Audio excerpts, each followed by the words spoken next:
From policy debates to major legislative decisions, there is never a dull moment in the world of politics. And this week has brought plenty of headlines. So we've asked the host of California's only statewide political show, The Issue Is, Elex Michaelson, to join us this morning to break it all down for us. Elex, good morning. Thanks for joining us.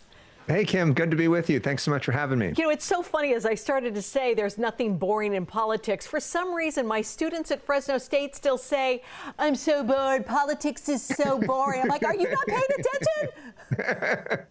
There's so much going on. But then, you know, sometimes there's issues that transform and hit people where it hurts. And we may see that, like with this tariff issue that's breaking this morning.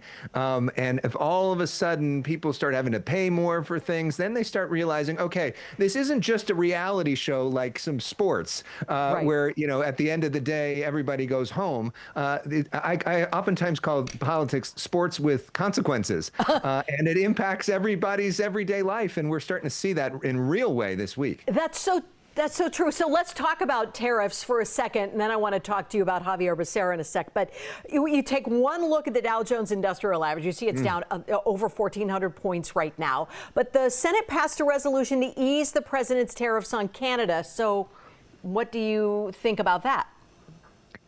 Well, I think that would mean more if the House would even bring it up, but it's not going to be brought up. And I think the bigger headline is, yes, there were 4 Republican senators that sided with Democrats, but all the rest of them sided with President Trump. The Republican Party is in on this bet, which is one of the biggest bets that any president has ever made, which is that this policy will end up being good for American manufacturing and end up bringing more jobs to America, which is something that Donald Trump, who doesn't have really strong beliefs about much, has really strongly believed for 40 years. I mean, he's always been a fan of this concept of tariffs.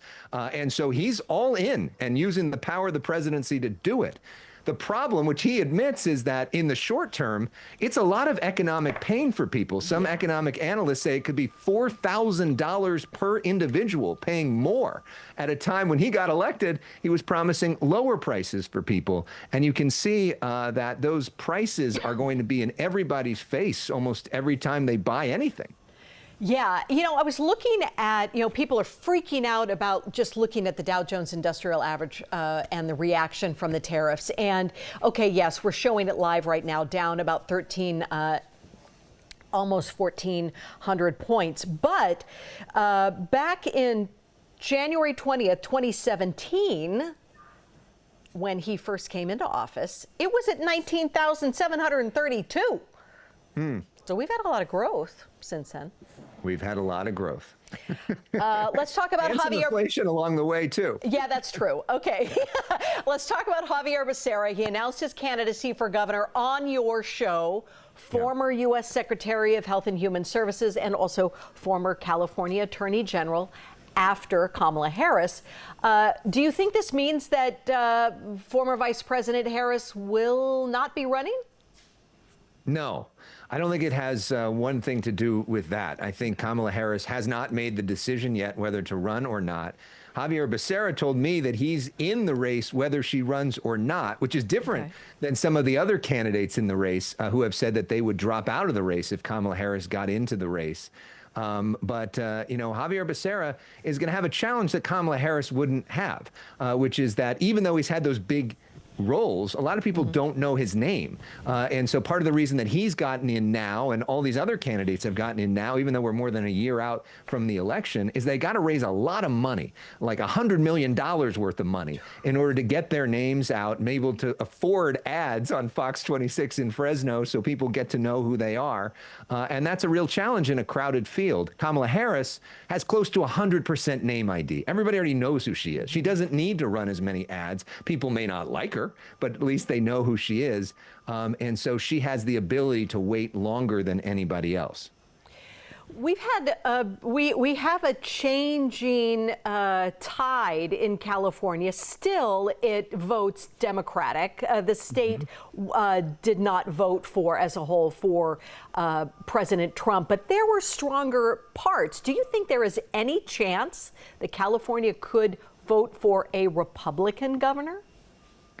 There's a chance. I mean, I think if there's any office that states tend to be different than their partisan, it's the office of governor, which is seen as its own thing. But I think the probably more likely scenario is that there's a moderate Democrat who kind of runs against the party. That, there may be more of a lane for that. The challenge for Republicans in this state is there's still 25% more Democrats than there are Republicans in this state. That being said, a lot of the Democrats are frustrated by the status quo of the Democratic Party. And if you look at propositions where it doesn't say Democrat or Republican, like we just had with Prop 36, this effort to roll back on some of these crime or to increase penalties for crime, 70% of the state voted for that, even though every single statewide Democrat said don't vote for it. So that was a warning shot for Democratic voters saying, we don't necessarily like what the party is doing. For a lot of those Democrats, it's a leap, though, to vote for somebody with an R behind their name. So it's going to be a real test. Alex, I've got about 40 seconds left, but I've got to ask you about this fight that California is in once again with the administration when it comes to education. Secretary Linda McMahon sent a letter to Governor Newsom warning federal funding for schools would be pulled if California didn't change laws regarding transgender students and athletes. And it came up for vote this week, 2 bills. And the ban on transgender athletes failed. So what do you think the potential legal implications are for this? I think we're going to see a real fight here. Like many things with the Trump administration, probably going to end up in front of the Supreme Court. But we're talking about a lot of money, especially a lot of money for some of the students that are most in need. The Department of Education really helps a lot of low-income students. And so that's going to be a big fight on that issue and a lot of other issues. We live in a divided America, and we're seeing it play out in real time. We indeed are, and I'm looking forward to getting to talk more about all of it as it progresses with you, Elex Michaelson. Thanks for your time today. Thanks so much for having me.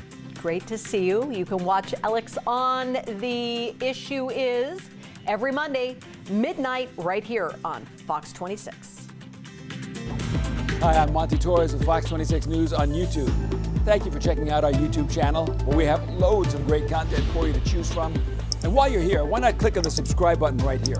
That way you can stay in touch with all the latest breaking news, everything news related within the Central Valley.